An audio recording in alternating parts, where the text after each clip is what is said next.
Impact of chemical warfare on the front lines. Introduction of chemical warfare.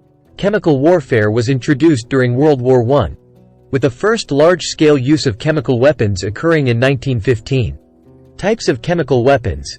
Chemical agents used included chlorine gas, phosgene, and mustard gas, each with varying effects on soldiers and the environment. Surprise and panic.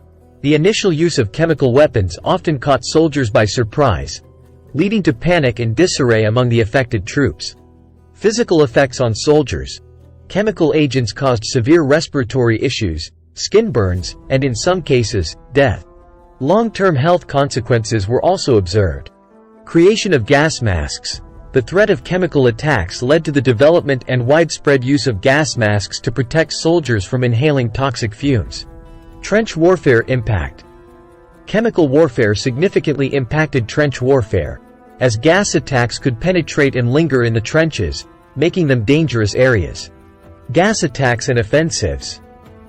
Gas attacks were often used in conjunction with offensives to weaken enemy positions and create opportunities for advancement. Changing tactics.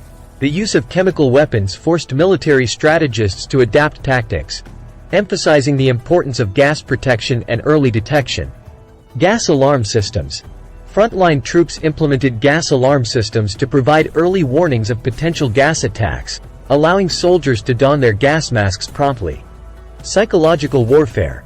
The fear of gas attacks created a psychological impact, heightening stress and anxiety among soldiers on the front lines. Mustard gas. Mustard gas, a blistering agent, was particularly devastating, causing severe burns, respiratory issues, and long-lasting damage. Environmental impact. Chemical agents also had a significant impact on the environment, contaminating soil and water in affected areas. Gas shell artillery. Gas was delivered using artillery shells, increasing its range and effectiveness in reaching enemy positions. International outcry. The use of chemical weapons led to international condemnation, and it was addressed in the Hague Conventions, marking an early attempt to limit the use of such weapons. Treatment challenges. Medical personnel faced challenges in treating gas-related injuries, and casualties often overwhelmed medical facilities. Long-term health consequences. Veterans exposed to chemical agents experienced long-term health consequences, including respiratory issues and increased susceptibility to respiratory infections. Post-war ban on chemical weapons. The devastating impact of chemical warfare contributed to the post-war Geneva Protocol in 1925, banning the use of chemical and biological weapons. Legacy of fear. The legacy of chemical warfare instilled a lasting fear of such weapons, influencing military policies and strategies in subsequent conflicts. Chemical weapon stockpiles. Despite international agreements, some nations maintained stockpiles of chemical weapons, leading to disarmament efforts in later years. Chemical weapons in later conflicts. Chemical weapons resurfaced in later conflicts, such as the Iran-Iraq War, highlighting the ongoing challenge of enforcing bans. Chemical warfare in World War II. While not as extensively used as in World War I, chemical warfare strategies and preparedness remained a factor in World War II.